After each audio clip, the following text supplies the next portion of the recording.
네, 다시 한번 주님을 크게 한번 찬양합니다. 할렐루야, 우리 하나님을 찬양합니다. 자, 입술의 고백은 창조의 능력이 있습니다. 우리 두 사람 이상하게 한번 인사할 때 예수 이름으로 사랑하고 축복하고 존경합니다. 한번 인사합니다. 예수 이름으로 사랑하고 축복하고 존경합니다. 우리 말씀을 나누기 전에 12 강주리 신년 축복성에 또 작정한 모든 기도가 응답되게 하옵소서. 마음이 활짝 열린 마음 속에 하나님의 생명과 성령이 부어지게 도와 주시옵소서. 마음을 활짝 여는 기도를 주여 삼창하고 1, 2분만 기도하겠습니다. 주여, 주여, 주여. 할렐루야, 할렐루야. 하나님 아버지 감사합니다. 우리 강주 수목원교회를 통하여 하나님의 구원의 놀라운 역사가 이 땅에 이루어짐을 믿습니다. 2020년을 맞이하여 12 강주리 작정 축복 기도회를 갖습니다. 주여, 예배와 기도와 찬양을 통하여 우리 모두가 하나님의 영광을 보게 도와주시고 강주 수목원교회의 모든 뜻과 목적과 축복이 이루어지는 귀한 시간 되게 하시고 우리 성도님들 마음을 활짝 열어 성령으로 채워지며 말씀으로 채워지며 응답으로 채워지는 귀한 시간 될 수 있도록 복을 내려 주시옵소서. 주께서 우리와 함께 하심을 감사합니다. 우리 기도 가운데 응답하심을 감사합니다. 12 광주리가 끝나는 그 시간까지 주께서 강권적으로 우리 성도들의 발걸음을 또 기도 제목에 응답해 주옵소서. 주 예수 이름으로 기도함나이다. 아멘. 다시 한번 인사합니다. 우리 기도가 이미 응답됐습니다.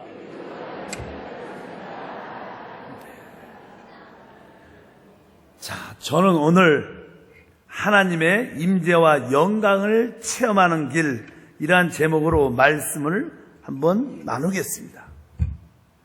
우리 하나님은 목적을 가지고 계신 분이십니다. 하나님이 우리를 창조하실 때 그분에게는 목적이 있으셨습니다. 우리가 하나님의 그 목적을 이해하고 그 목적을 위하여 우리가 산다면 당연하게 우리 삶 가운데 영혼이 잘 되고 범사가 잘 되고 강건할 수밖에 없습니다. 왜냐하면 그것이 하나님의 뜻인 줄 믿습니다. 특별히 하나님께서 이스라엘 백성, 하나님의 백성들 애굽에서 구원내셨습니다. 그리고 그들을 유월절 양으로 구속하시고 이제 세상을 의미하는 홍해바다를 건너시고 그들을 광야로 이끄시고 결국 그들을 축복의 땅으로 인도하셨습니다. 하나님께서 왜 그들을 구원하셨을까? 그 구원의 진정한 목적이 무엇인가? 우리가 그것을 한 번쯤 깨달을 필요가 있습니다. 오늘 봉독한 말씀 중에 출애굽기 25장 8절과 9절에 기록되어 있습니다. 하나님께서 이스라엘 백성들을 왜 애굽에서 구속하셨는가? 그리고 왜 홍해바다를 건너게 하셨는가? 특별히 25장 8절과 9절을 다 같이 합독하면 내가 그들 중에 거할 성소를 그들이 나를 위하여 짓되 이렇게 말씀합니다. 우리 하나님의 뜻은요, 하나님의 자녀, 하나님의 구속받은 하나님의 백성들과 함께 하기를 원하십니다. 사실 우리 하나님은 그때까지 광야에서 신의 산에 계셨습니다. 하나님 백성들과 함께 하지는 않았습니다. 특별히 하나님의 모든 권위를 위임받은 모세를 통해서 말씀을 들었습니다. 그런데 하나님의 뜻은 하나님 백성과 직접 함께 하기를 원하셨습니다. 그러려고 하면 하나님이 거할 수 있는 하나님의 성소, 하나님의 성막이 필요했습니다. 그래서 이스라엘 백성들에게 이제 너희는 나를 위하여 내가 거할 하나님의 성소, 하나님의 성막을 건축하라. 결국 이스라엘 백성들은 그 광야에서 하나님의 성막을 건축합니다. 뭐 자기의 계획과 뜻이 아니라 하나님이 계시한 식양을 따라서 하나님의 성전을, 하나님의 성막을 건축할 때, 우리가 알다시피 출애굽기 마지막 장에 보면 바로 하나님의 성막이 건축될 때 하나님의 영광이 그 성막에 충만했다. 그것은 하나님이 그곳에 하나님 백성 가운데 오셨다는 겁니다. 그리고 나서 이제 이스라엘 백성들은 구름구덩이 뜨면 같이 하나님과 전진하고, 또 멈추면 그들이 같이 하나님과 멈추고 하나님과 영적인 동고동락을 하는 그러한 삶을 살게 되죠. 진정한 하나님의 축복은 하나님의 임재와 영광에 있습니다. 어느 때 우리 삶 가운데 하나님의 영광과 임재가 나타나는가? 바로 여러분들이 하나님의 집으로 지어질 때 하나님의 축복이 함께할 줄 믿습니다. 이제 이스라엘 백성들의 역사를 보면 그들은 축복의 가나안 땅에 들어가서 결국 다윗이 준비한 모든 재료를 가지고 솔로몬 그의 아들이 하나님의 성전을 건축할 때, 그 성전이 완공됐을 때 그곳에 하나님의 영광, 임재가 충만했다고 말씀합니다. 하나님은 하나님 백성 우리와 함께 하기를 원하십니다. 우리가 하나님의 집으로 지어질 때 그곳에 하나님의 임재, 하나님의 영광과 축복이 있는 것을 믿으시길 바랍니다. 이제 그런 표현으로 신약에도 그런 말씀들이 기록되어 있습니다. 오늘 특별히 봉독한 에베소서 2장 22절에 말씀을 합독하면, 너희는 사도들과 선지자들의 터 위에 세우심을 입은 자라. 그리스도 예수께서 너희도 성령 안에서 하나님이 거하실 처소가 되기 위하여 그리스도 예수 안에서 함께 지어져 가느니라. 이 말씀을 보면 바로 하나님이 거하실 처소가 되게 해요. 우리가 예수와 함께 지어진다는 것입니다. 이 말씀을 통해서 나중에 보게 되면 바로 에베소서 5장에 보면 영광스러운 교회라는 그런 표현이 기록되어 있습니다. 하나님의 집이 지어질 때 그곳에 하나님의 영광과 임재와 축복이 함께할 줄 믿습니다. 우리 강주 순복음교회가 진짜 하나님이 계획하신, 목적하신 하나님의 집으로 지어지면 당연하게 하나님의 임재가 이곳에 가득합니다. 이곳에 하나님의 영광과 능력과 축복이 가득할 줄 믿습니다. 결국 하나님은 신구약의 말씀을 통해서 바로 구속받은 하나님의 자녀들이 하나님의 집으로 지어진다고 표현합니다. 예수님께서 제자들에게 그러한 질문을 했습니다. 너희는 나를 누구라고 하느냐? 그 중에 베드로가 올바른 믿음의 고백을 합니다. 주는 그리스도십니다. 살아계신 하나님의 아들입니다. 이렇게 고백할 때 주님께서 그 베드로를 축복하시고, 그리고 주님께서 말씀하시길, 내가 이 반석 위에 내 교회를 세우겠다. 원래 그 내 교회를 세운다는 단어는 건축한다. 우리 강주 순복음교회도 오래전에 이 아름다운 성전을 건축했죠.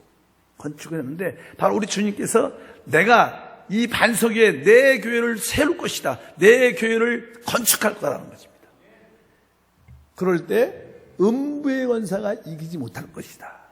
이 모든 교회들도 마찬가지지만 모든 성도들이 하나님의 집으로 건축될 때, 세워질 때 진짜 사단을 이기고 귀신을 쫓아내고 하나님 영과 임재가 나타나는 축복이 함께할 줄 믿습니다. 그렇다면 어떻게 우리 성도님들이 하나님의 집으로 지어질 수 있는가? 신약에서 하나님의 집은 교회입니다. 바로 어떻게 진짜 하나님의 교회로 우리가 지어질 수 있는가? 실제로 이 예배당은 우리가 보통 구속받은 하나님의 자녀들이 마음껏 예배할 수 있도록 바로 드리는 그런 장소입니다. 그러나 하나님은 바로 구속받은 하나님의 자녀들 가운데 함께 하신 줄 믿습니다. 근데 여러분들이 영적인 벽돌이 돼서 하나님의 집으로 잘 지어져야 된다는 뜻을 가지고 있습니다. 그러면 어떻게 우리가 하나님의 집으로 지어지는가? 2020년에 여러분들이 광주 순복음교회를 섬기면서 하나님의 집으로 멋지게 지어지면 하나님의 임재와 영광과 능력과 축복은 따라옵니다. 원래 하나님의 집이 건축될 때 하나님의 축복은 나타나게 되어 있습니다. 그러면 어떻게 우리가 진짜 하나님의 집으로 지어지고 세워지고 건축될 수 있는가? 그 말씀은 로마서의 설명이 자세하게 나타나 있습니다. 첫 번째로 우리가 하나님의 집으로 지어지면 하나님 임재와 영광은 나타나는데, 하나님의 집으로 지어지는 첫 번째 문제는 사실 사람은요, 원래 하나님의 형상과 모양대로 창조됐습니다. 하나님의 형상이란 뜻은 하나님을 담을 수 있는 그릇으로 만들었다는 거예요.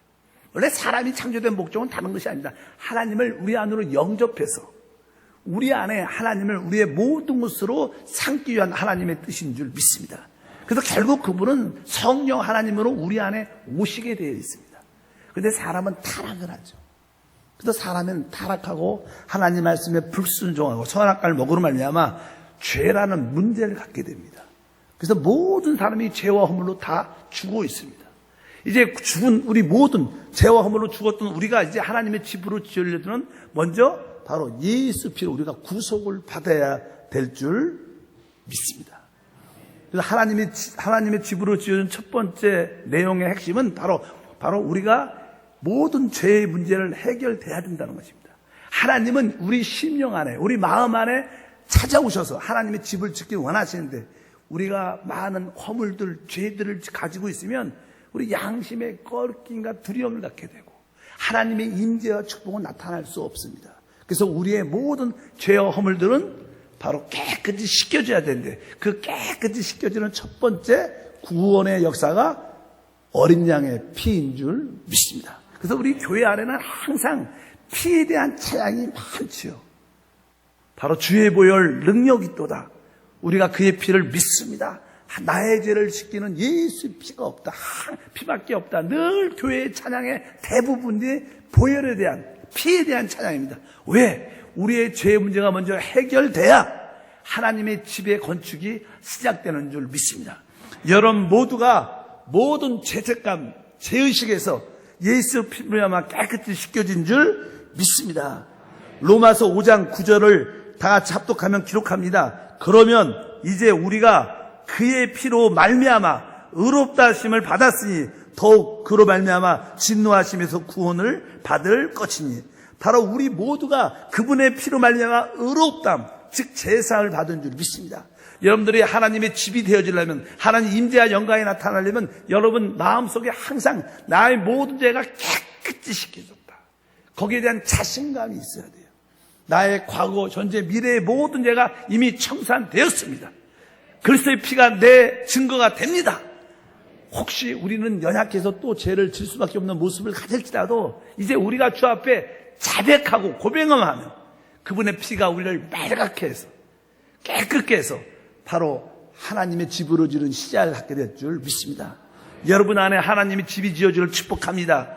여러분의 예수의 피의 효능과 능력을 믿으십니까? 여러분이 오늘도 찬양하고 기도할 때 예수의 피를 힘입을 때마다 마음에 담대함이 있어야 돼요.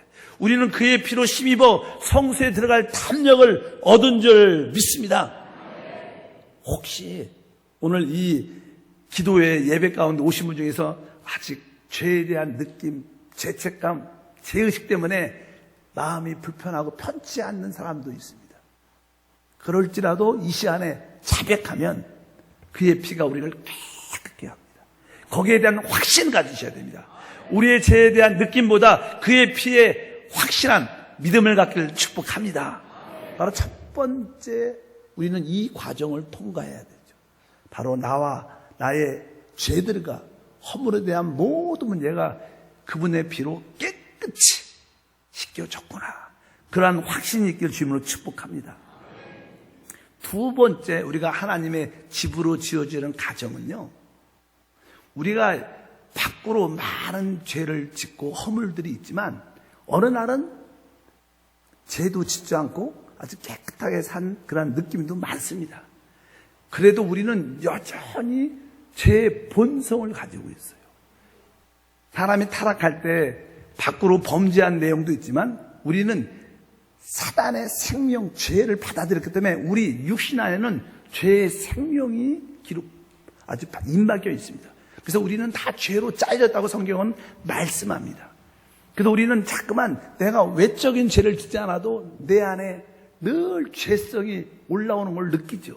육신의 정욕, 안목의 정욕, 이 세상이 끊임없이 우리 육체를 통해서 나타나기를 원하는 모습을 볼 수밖에 없다는 것입니다. 그럴 때 진짜 왜 나는 죄를 짓고 싶지 않은데 왜 또 죄를 짓는 내 자신을 발견합니다. 이 사도 바울 같은 경우에는 고백을 합니다. 오라, 나는 진짜 공고하다. 누가 이 사망의 몸에서 날 구원하겠는가? 사도 바울은 자기는 하나님을 기쁘시게 하고 싶었고 죄를 짓고 싶지 않은데 죄를 질 수밖에 없는 그런 자신을 발견하면서 너무나 고통스러워했습니다. 그럴 때 그는 고백합니다. 이제 나는 죄를 짓고 싶지 않은데 죄를 짓는 내 자신을 발견한다. 그렇다면 이 죄를 짓는 것은 내가 아니다. 내 속에 거하는 죄다. 이렇게 아주 고백을 하면서 바로 우리 육신 안에 있는 죄에 대한 고백을 하면서 거기서 구원받는 말씀이 기록되어 있습니다. 여러분, 우리 구원받기 전에 우리는 다 옛사람이 있습니다. 구원받은 후에 우리의 속사람, 거듭난 영이 우리의 새 사람입니다. 사람이 옛사람을 따라 살면 사람은 계속 반복적인 죄의 권세에서 벗어나지 못합니다. 여러분, 죄의 권세에서 벗어나셨습니까? 우리는 늘 예수 피로 범죄한 죄를 씻지만 여전히 죄의 권세 가운데 눌려 삽니다. 죄로부터 참된 자유를 얻는 사람들은 많지 않습니다. 왜 그렇습니까? 성경은 그 답을 우리에게 보여주는데 그것이 로마서 6장 6절에 기록되어 있습니다. 다 같이 한번 읽어보니까 우리가 알거니와 우리의 옛사람이 예수와 함께 십자가에 못 박힌 것은 죄의 몸이 죽어 다시는 우리가 죄에게 종노릇하지 아니하려 하매니. 여기 우리가 분명히 알아야 된다 말씀하면서 우리의 옛사람이 예수와 함께 십자가에 못 박혔다 이렇게 말씀합니다. 사실 예수님이 십자가에서 죽으신 것은 바로 우리의 죄의 문제를 깨끗이 씻기기 위한 것입니다. 그런데 또 하나의 놀란 계시는 예수님이 혼자 죽으신 게 아니라는 거예요. 우리의 옛사람도 예수와 함께 십자가에 못 박힌 것을 믿습니다. 우리 옛사람 구원받기 전에 내 자신은 옛사람인데 이 옛사람을 따라 살면 우리는 계속 죄의 권세에 붙잡혀 실패할 수밖에 없구나. 하나님은 우리를 고치지 않습니다. 우리 옛사람을 고쳐 쓰지 않습니다. 하나님은 거듭난 우리의 새 사람을 사용하신 줄 믿습니다. 옛사람은 끝났습니다. 그리스도 안에서 새로운 피조물이 된 줄 믿습니다. 그래서 옛사람을 처리하는 비결은 예수와 함께 십자가에서 끝내는 겁니다. 그래서 구원받기 전에 나의 옛사람은 그리스도와 함께 십자가에서 죽었다. 바울도 고백을 하죠. 내가 그리스도와 함께 십자가에 못 박혔다. 십자가에 못 박혔다는 것은 죽었다는 뜻을 말합니다. 여러분, 옛사람이 끝난 것을 믿으셔야 됩니다. 여러분, 옛사람이 죽은 것을 믿어야 됩니다. 죽었다는 뜻이 무슨 뜻일까? 종종 많은 사람들은요, 옛사람으로 돌아가는 그런 기질이 있습니다. 기질이. 더 쉽게 말하면 혹시 이 예는 좀 너무 극단적인 것 같아요. 내가 봐도. 만약에 내가 사랑하는 배우자나 내 사랑하는 부모님이 혹시 돌아가셨어요. 소천하셨어요. 천국 갔다 그럽시다. 그러면 죽은 사람과 함께 방을 쓰는 사람들은 별로 없어요. 또 죽은 사람을 우리는 목사들은 많은 이렇게 장례의식을 할 때 죽은 사람에게 몸을 많이 만져보죠. 여러분들도 한 번쯤은 이게 부모님이나 먼저 죽으신 분들에 대한 이렇게 사람의 몸을 만져본 기억이 있을 거예요. 어때요, 만지면? 아주 섬뜩하고 차갑습니다. 그래서 어떤 누구도 죽은 사람과는 함께하고 싶은 마음이 없어요. 마찬가지로 우리의 옛사람, 구원받기 전에 나는 죽은 자입니다. 근데 많은 성도들이 죽은 나하고 너무 친해요. 늘 죽은 나로 돌아가서 죽은 나하고 일하고 죽은 나하고 함께 일하는 옛사람과 일하는 그런 기질들이 있어요. 그러니까 그의 삶 가운데 참된 구원의 역사가 없는 겁니다. 여러분, 옛사람은 그리스도와 함께 어떻게 했어요? 죽었어요. 죽은 시체와 놀지 마시길 바랍니다. 여러분들은 구원받은 새 사람과 함께 해야 돼요. 우리의 속사람, 우리 영 안에 있는 성령과 함께하는 생활을 해야 돼요. 늘 새 사람, 우리의 속사람과 함께 해야지 구원받기 전에 옛사람 나와 함께해서는 안 된다. 여러분들이 맞아, 내 옛사람은 끝났어. 난 옛사람과 전혀 상관이 없다. 난 오직 성령 충만한 새 사람과 함께 하기를 원한다. 늘 새 사람과 함께 새 사람을 위해서 여러분들이 생각하고 기도하고 따라간다면 여러분들은 죄의 권세에서 벗어나는 체험을 갖게 됩니다. 많은 자들이 구원받았지만 죄의 권세에서 벗어나지 못하죠. 왜? 여전히 옛사람, 죽은 옛사람을 붙잡고 있다는 거예요. 오늘 분명히 주님이 말씀하죠. 우리가 알거니와 우리의 옛사람이 예수와 함께 십자가에 못 박힌 것은 죄의 몸이 죽어 다시는 우리에게 죄의 종로로 타지 아니하려 함이니. 이것이 여러분에게 믿음으로 계시되기를 축복합니다. 이제 우리는 범죄한 죄의 문제가 보혈로 씻겨졌고 늘 우리를 실패케 하는 옛사람도 십자가에서 죽음으로 끝났습니다. 그럼 우리가 무엇이 남았을까요? 그러나 사람들은 이제 구원받은 후에 자기만의 어떠한 법, 자기만의 기준, 자기만의 율법을 가지고 하나님을 섬깁니다. 이제 제 문제가 해결됐으니까 나는 하나님을 기쁘게 할 거야. 나는 하나님께 만족을 드리는 열심히 있는 봉사자가 믿음의 사람이 될 거야. 그리고 나름대로 사람은 다 자기의 법을 하나씩 정합니다. 자기의 기준을 정합니다. 여러분들도 아마 담임 목사님이 이렇게 오셨다 그래요. 새로 오신다 그러면 담임 목사님은 적어도 이런 모습은 있어야지. 이런 기준이 다 있습니다. 장로가 되려면 적어도 이런 모습으로 이렇게 봉사하고 이렇게 섬기는 모습이 있어야지. 나름대로 자기의 기준들이 다 있습니다. 그것을 율법이라 그래요. 밖에 있는 법, 나의 기준, 나의 율법, 내가 만든 법. 많은 성도들이 자기가 정한 율법이 있어요. 그래서 그 율법에 따라 무엇을 하려고 하고 그 율법에 따라 많은 것을 판단도 하지만 결국 우리 스스로도 자기가 정한 율법을 지키지 못함으로 말미암아 거기에 얽매여갖고 고통 가운데 있는 성도가 많습니다. 참된 신앙은요, 율법을 지키는 게 아니라고 말씀합니다. 성경은 세 번째 단계에 로마서에서는 이렇게 기록됐어요. 로마서 7장 6절을 다 같이 한번 읽어보면 이렇게 기록됩니다. 이제는 우리가 얽매였던 것에 대하여 죽었으므로 율법에서 벗어났으니 이러므로 우리가 영의 새로운 것으로 섬길 것이요 율법의 조문에 묵은 것으로 아니할지니라. 여기 보니까 우리가 그동안 얽매였던 것에서 대하여 죽었으므로 율법에서 벗어났다. 신앙이라는 것은요, 자기가 정한 어떤 외적인 가르침의 율법에서 벗어나야 참된 자유를 얻는 겁니다.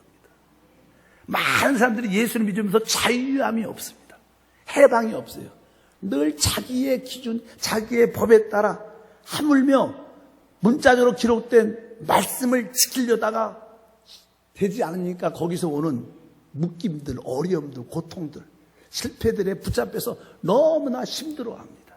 그래서 우리는 하나님의 자녀가 될 수 있지 않습니다. 여러분들은 참된 축복을 누리려면 모든 율법에서 벗어나야 돼요. 예수 믿는 것은 어떤 법을 지키기 위한 게 아닙니다. 예수를 믿는 참된 축복은 하나님의 성령을 따라 사는 것인 줄 믿습니다. 오늘 특별히 뒤에도 그런 말씀이 있습니다. 율법의 조문에 묵은 것으로 아니할지라. 우리는 문자적인 가르침을 율법이라고 말해요. 문자적인 그런 가르침을 지키는 자가 아니라 살아있는 말씀이신 살아있는 예수님을 섬기는 사람들이에요. 신앙과 종교는 다른 겁니다. 신앙은 문자적인 가르침을 따라 사는 것입니다. 보통 이단들이 있어요. 이단, 신천지라는 그런 이단도 있죠. 이단들의 가르침은요, 자기들의 교리, 자기들의 어떤 성경적인 가르침을 사람 생각 속에 주입을 반복적으로 계속합니다. 그들의 가르침, 교리, 지식을 어디에? 그들의 생각 속에 가르쳐서 그 교리, 그 지식을 따라 믿게 하고 지식을 따라 섬기게 만들어요. 그것을 보통 우리가 이단이라고 합니다. 그러나 하나님은 우리에게 성령을 주셔서 성령을 따라 살게 하는 거예요. 왜? 성령이 하나님이셔요. 바로 성령이 부활하신 예수님이십니다. 믿으시면 크게 하면 성경에도 하나님은 영이시다. 예배하는 자는 영과 진리로 예배하라. 이렇게 말씀해요. 우리 하나님은 영이시고 성령이셔요. 그분은 살아있는 말씀이시요. 우리 주님께서 말씀하실 때도 내가 이런 말이 영과 생명이라고 말씀합니다. 우리는 어떤 이단처럼 어떤 가르침, 그들의 잘못된 가르침을 생각에 집어넣고 거기에 주입돼서 사상이 바뀌어서 하나님을 믿는 게 아닙니다. 우리는 살아있는 인격이신 그리스도 성령을 따라 사는 사람입니다. 우리는 율법에서 벗어나야 돼요. 믿으시면 아멘. 우리가 성령으로 충만하면 모든 율법을 지킬 수 있는 능력도 갖게 되는 거예요. 그렇지 않고 성령과 관계없이 내 의지로 내 열심으로 하나님 법을 지키려는 것은 우리는 결국 유대인처럼 멸망하고 말 겁니다. 여러분들이 율법에서 자유를 얻어야 돼요. 나는 모든 죄와 허물에서 보혈로 깨끗이 씻었다. 나는 이제 모든 죄의 권세도 나는 해방받았다. 그뿐만 난 율법에서도 내가 벗어났다. 여러분들이 이 세 가지의 영적인 체험과 믿음을 가질 때 이제 그 참된 신앙생활을 하게 되는데, 아까 말씀드렸습니다. 로마서에 보면 우리의 신앙의 핵심이 무엇이냐? 성령을 따라 사는 것이죠. 보통 우리가 주 예수를 믿으면 거듭나서 하나님의 자녀가 됩니다. 하나님의 아들들이 되죠. 실제로 신앙에서 우리는 하나님의 아들이라고 말하죠. 하나님의 아들은 어떤 사람입니까? 하나님의 아들은 성령을 따라 사는 사람을 하나님의 아들이라 그래요. 로마서 8장 14절에 이렇게 말씀합니다. 다 같이 합독하면 무릇 하나님의 영으로 인도함을 받는 사람들은 곧 하나님의 아들이다. 바로 참된 신앙, 하나님의 자녀, 하나님의 아들의 생활은 하나님의 영, 우리 안에 있는 성령을 따라 살아. 이게 진짜 신앙생활이고 하나님의 자녀인 줄 믿습니다. 아까 율법은 구약에 보면 하갈이란 이스마엘과 하갈 관계를 이렇게 아들이 낳죠. 하갈이 이스마엘을 낳고 또 사라는 이삭을 낳았어요. 거기에서 우리가 이 말씀을 통해서 우리가 알 수 있는 것은 무엇을 알 수 있습니까? 다른 것이 아니라 바로 종이라는 것은 자유하지 않습니다. 여러분들이 율법의 종으로서의 붙잡히면 우리는 자유가 있지 않아요. 그러나 어떤 가정의 자녀는 모든 거에 자유한 거예요. 여러분들은 모든 율법에서 자유함을 얻어야 됩니다. 그 증거가 바로 성령을 따라 사는 줄 믿습니다. 우리 안에는 하나님의 영인 성령이 있고 이 성령을 따라 살면 드디어 하나님의 집으로 지어지기 시작합니다. 저도 이제 구원받았죠. 저희 안에도 성령이 계시니까 나도 성령을 따라 삽니다. 우리 장로님도 구원받았고 하나님의 성령이 장로님 안에 계시고 장로님도 성령을 따라 살아요. 그리고 우리 집사님도, 우리 여성교회 우리 집사님도 다 구원받고 성령을 따라 삽니다. 우리 성령은 한 성령이에요. 같은 성령입니다. 그래서 결국 우리가 성령을 따라 살면 우리 모두가 하나가 되게 돼 있어요. 뭐 이단이나 잘못된 가르침이 들어오면, 특별히 사단의 역사가 들어오면 자꾸만 교회가 분열됩니다. 사단은 분열의 영이죠. 나누는 영이에요. 뭐 디아블로스, 둘로 나눈다. 귀신의 역사가 나타나면 자꾸만 교회에 분당이 져지고 당이 져지고 교회가 자꾸 갈라집니다. 아무리 선한 의도로 했을지라도 교회가 갈라지면 그것은 사단의 역사예요. 하나님의 역사는, 성령은 우리를 다 하나로 사람을 살리고 회복하는 줄 믿습니다. 저도 성령을 따라 살고 우리 장로님도 권사님도 우리 모든 집사님들도 성도들도 우리가 다 성령을 따라 살면 우리는 결국 뭐예요? 하나가 된다는 말씀을 로마서에서 말씀합니다. 그래서 로마서 12장 4절과 5절에 이런 말씀을 해요. 읽어보면 우리가 한 몸에 많은 지체를 가졌으나 모든 지체가 같은 기능을 가진 것이 아니니 이와 같이 우리 많은 사람이 그리스도 안에서 한 몸이 되어 서로 지체가 되었느니라. 그러니까 5절을 보니까 이와 같이 우리 많은 사람이 그리스도 안에서 한 몸이 되어 서로 지체가 되었다. 한 몸, 저도 그냥 몸을 가지고 있죠. 제가 머리가 있고요. 이 몸이 있는데 이 몸은 다 나의 생명으로 다 손발, 코, 이 모든 장기들이 하나로 지금 잘 연결돼서 나의 지체가 다 됐습니다. 우리가 진짜 성령을 따라 살면 우리 모두가 한 몸, 하나가 된다는 거예요. 그것을 그리스도의 몸이다 이렇게 말씀하고 그 그리스도의 몸을 하나님의 집이라고 말합니다. 그것을 교회라고 말합니다. 그래서 교회는 그리스도의 몸이니 만물을 충만케 하는 충만이라 이런 말씀이 기록되어 있어요. 일단은 여러분들이 이 광주 순복음교회에 오셔서 이제 모든 목사님과 사역자와 재직들이 성도들과 함께 하나가 될 때 이게 진짜 하나님이 원하시는 교회예요. 이게 하나님의 집입니다. 그럴 때 하나님의 영광과 축복이 함께 할 줄 믿습니다. 그래서 로마서 우리 14장 우리 에베소 볼까? 에베소 먼저 에베소 4장 16절을 보면 그 몸에 대한 설명을 이렇게 했어요.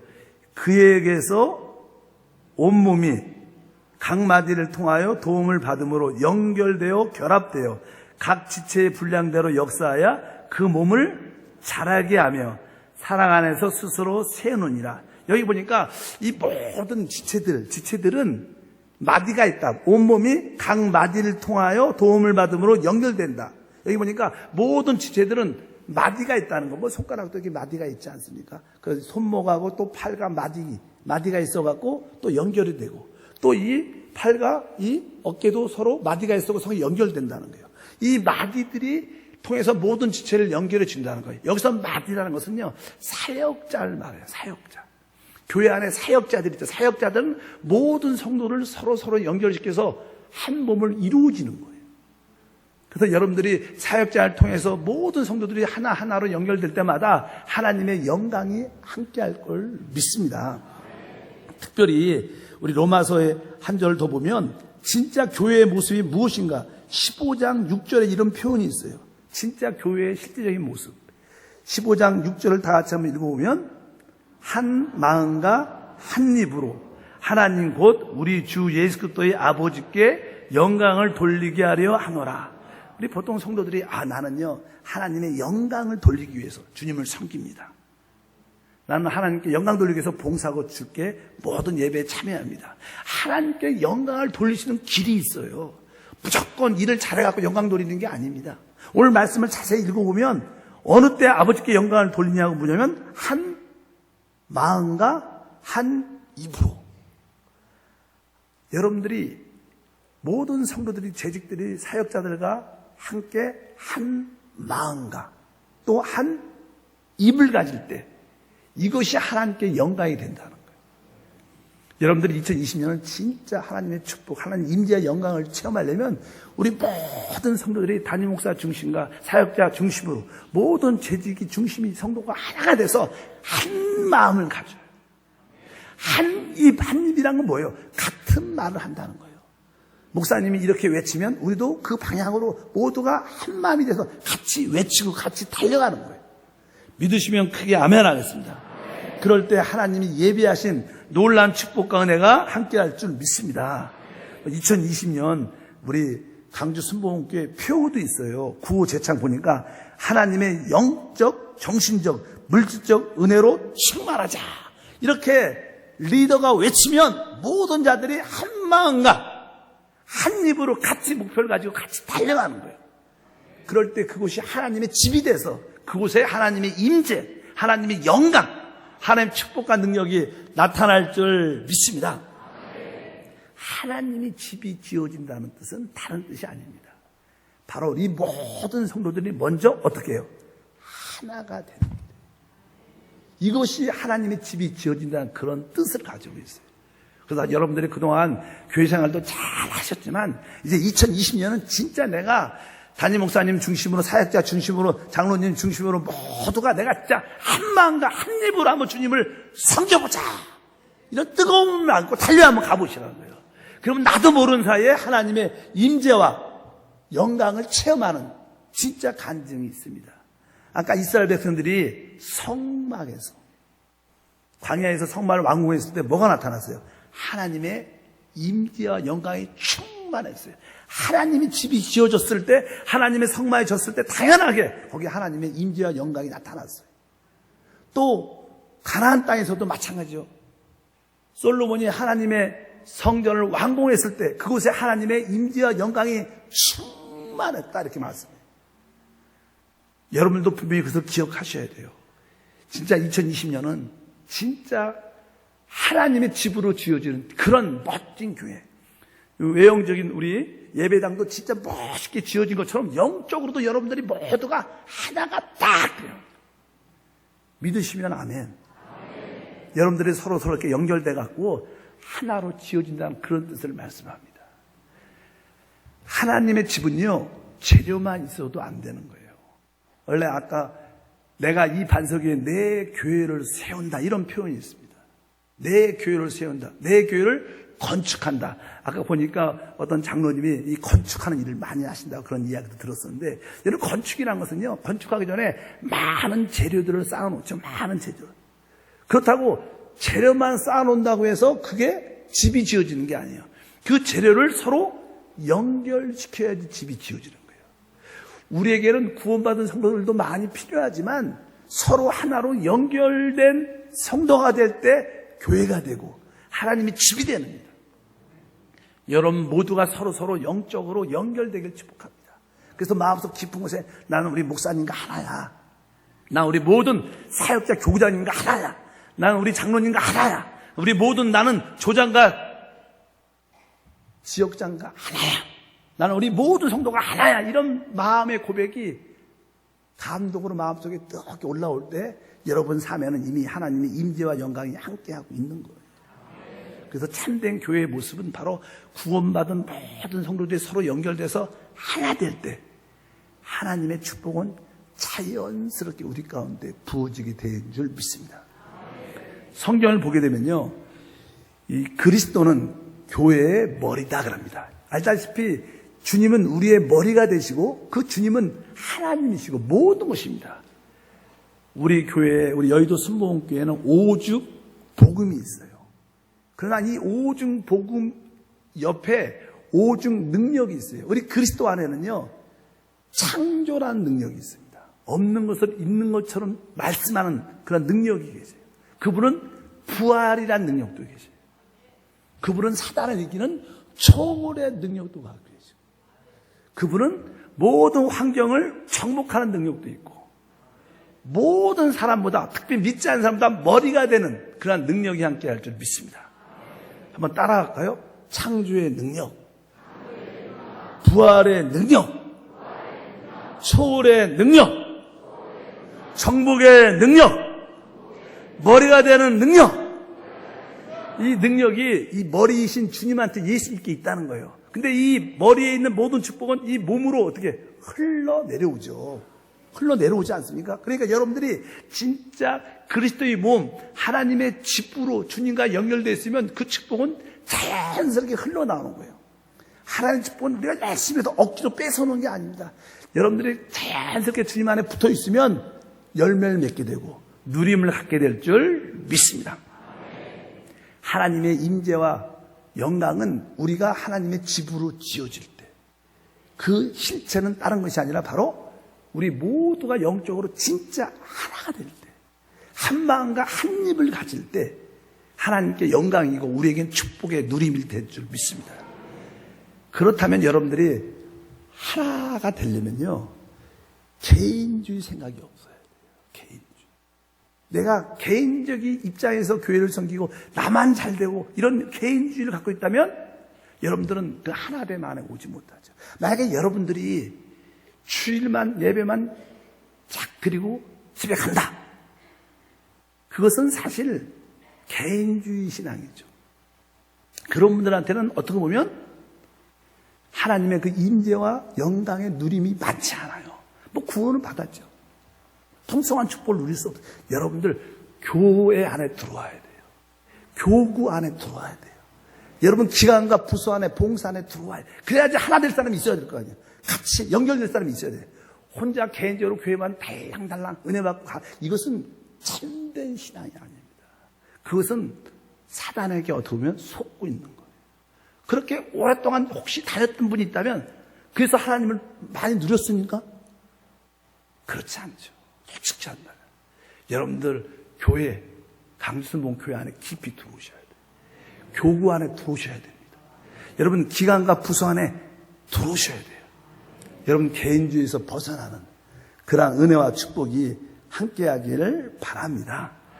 그래야 하나님의 역사와 축복이 함께한다. 그러다 보면 이제는 교회 안에 들어오고 기관 안에 들어오고 부서 안에 들어서 봉사하다 보면 사람이 서로 어떻게 부딪히죠. 시험들도 시험들어. 그래서 난 더러워서 안 해. 다시는 봉사. 이렇게 말하면 안 되겠죠. 이렇게 표현하고 나가는 사람도 많아요. 실제로.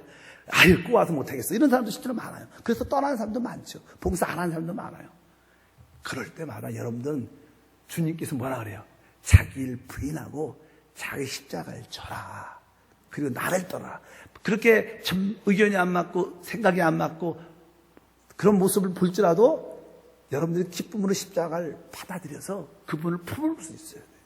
그래야지 여러분들이 하나님의 집으로 지어진다는 그런 뜻을 갖고 있는 줄 믿습니다. 하나님으로 집으로 지어진다는 것은요, 바로 여러분들이 하나 안에로 들어오는 거예요. 이것이 진짜 하나님의 집인 줄 믿습니다. 근데 그 하나 안에 들어오려면 말씀드린 것처럼 바로 개인주의 신앙을 벗어버리고 내가 이제 단체적인 우리 강주순복음교회 하나됨만으로 한번 깊이 돌아보겠다. 그럴 때 많은 부딪힘과 어려움과 갈등이 있을 거예요. 그럴 때 내가 십자가 지고 내가 내 거 포기하고 그래도 내가 하나 안에 들어오자. 그러면 그분에게는 하나님 임재와 영광의 축복이 함께할 것을 믿습니다. 그런 마음을 여러분들이 많이 갖기를 축복합니다. 그리고 신약에서는 하나님의 집이 어디에서 우리 거듭난 영 안에서 지어져요. 그래서 여러분들은 너무 많은 생각을 갖지 말고 항상 마음 깊은 곳으로 돌이키는 훈련이 돼야 돼요. 믿으시면 아멘. 그래서 하나님은 영이시다. 예배하는 자가 영과 진리. 거기서 영이라는 것은 구원받은 우리의 영을 말합니다. 우리 영은 우리 마음부터 가장 깊은 곳에 있어요. 모든 사람을 대할 때, 모든 봉사를 할 때 진심으로 깊은 마음으로 대해요. 말을 해도 진심으로 말해요. 찬양을 해도 진심으로 찬양해야 돼요. 기도를 해도 영 안에서 진심으로 주님을 따르는 여러분이 되기를 주님으로 축복합니다. 성경에서는 계속 그런 말씀이 기록되어 있죠. 그래서 아까 에베소서 2장 22절에 보니까 하나님이 거하실 초소가 되기 위하여 그리스도 예수 안에서 함께 지어져 간다.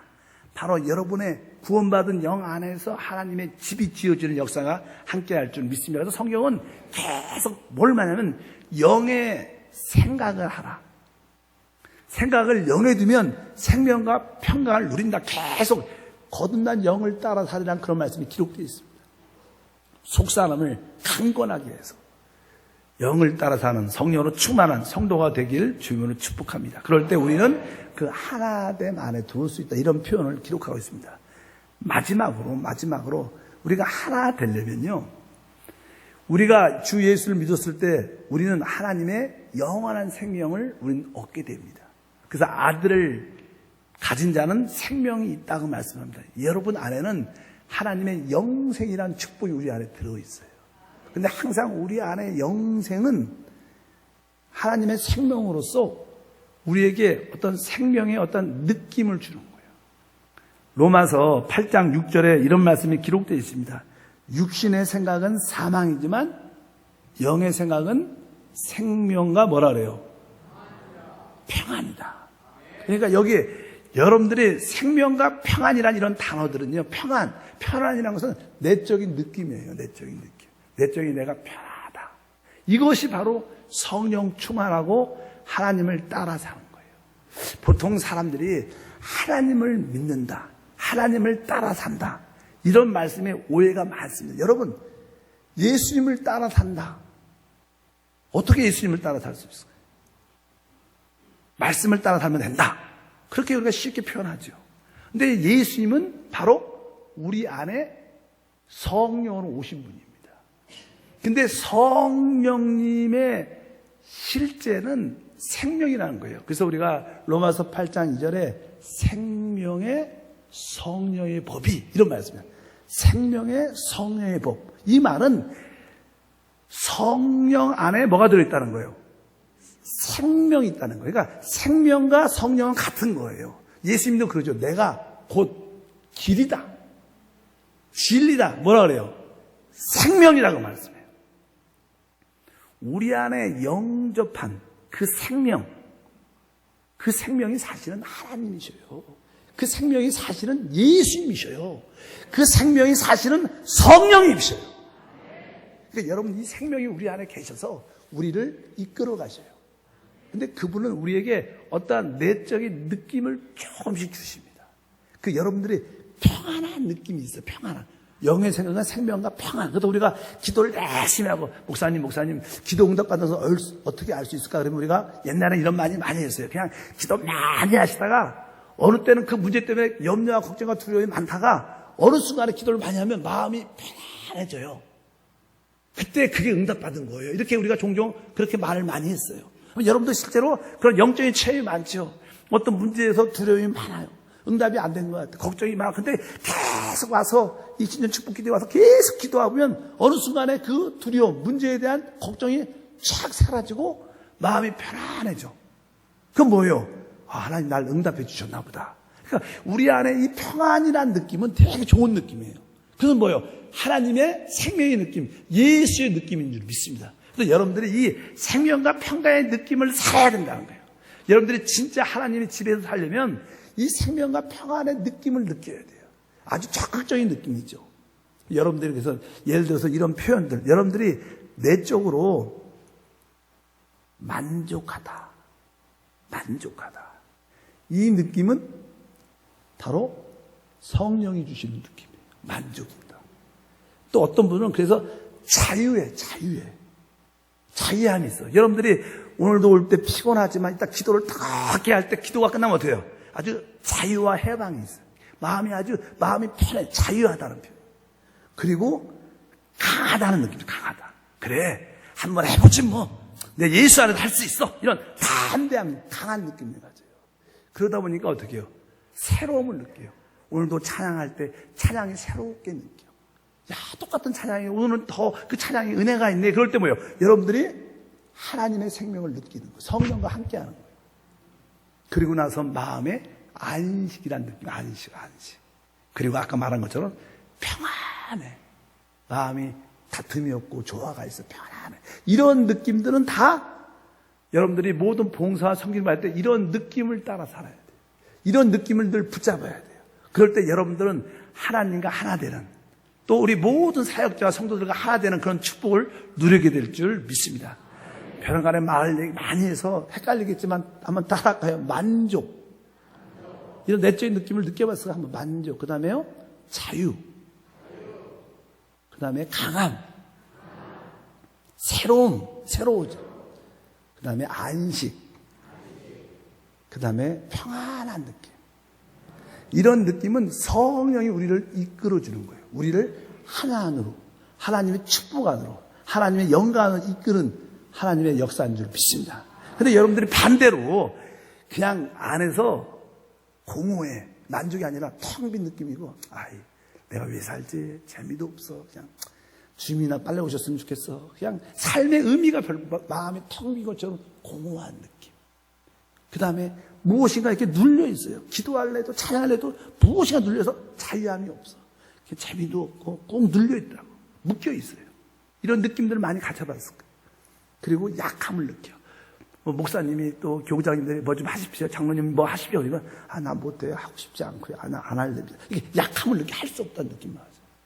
많은 사람들이 그래요. 그리고 항상 교회로 와도 진부하다고 느껴. 뭘 해도 날가 없고 재미도 없고 다 똑같은 해 아래 새로운 것이 없나니 다 그게 그거 같고. 이것은 여러분들이 성령 충만한 게 아니라 인생을 잘하는 게 아니라 귀신한테 붙잡혀서 그런 거예요.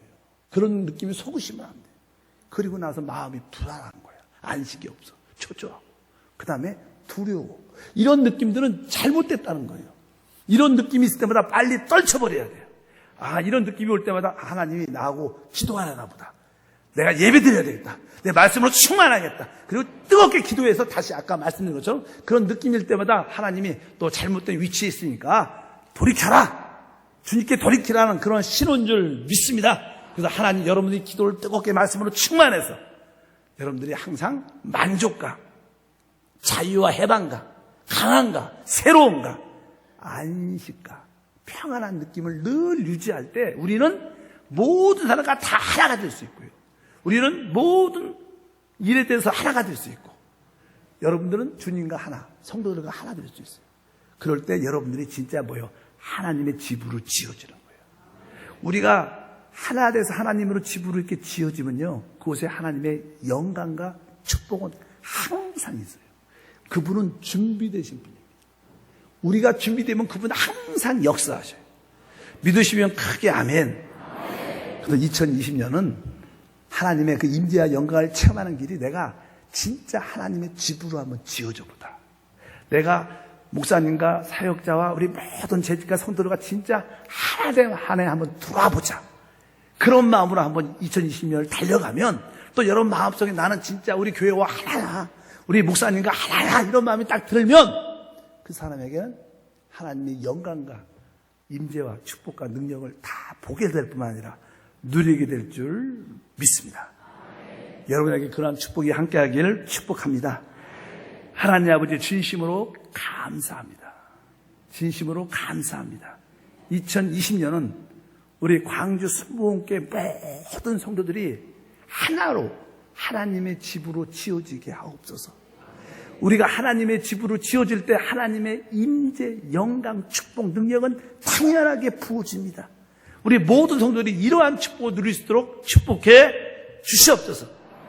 죄에서 자유함을, 옛사람이 끝난 것을 알게 도와주시고 이제 율법에서 벗어나 오직 성령을 따라 살게 하시고, 성령을 우리가 따라 살 때 우리는 진짜 하나님 안에 하나님의 집이 됨을 믿습니다. 우리 성도들에게 이러한 뜨거운 열정과 믿음을 더하여 주시옵소서. 주 예수 이름으로 기도합니다. 아멘. 자, 옆 사람과 한번 인사할 때 하나님의 집으로 지어집시다. 네, 하나님의 집은 바로 사역자와 우리 모든 성도와 재직들이 하나 될 때 집이 지어져요. 우리 강주 순복음교회 올해 이 일이 꼭 이루어질 것을 확신합니다. 이미 많이 제가 보니까 지어진 것 같아요. 몇 사람만 더 깊이 들어오면, 하나 된 안으로 들어오면 확실하게 하나님의 집이 지어져서 이곳에 하나님의 임재, 영광, 축복, 능력을 막 건드리는 그런 시간이 될 것을 믿습니다.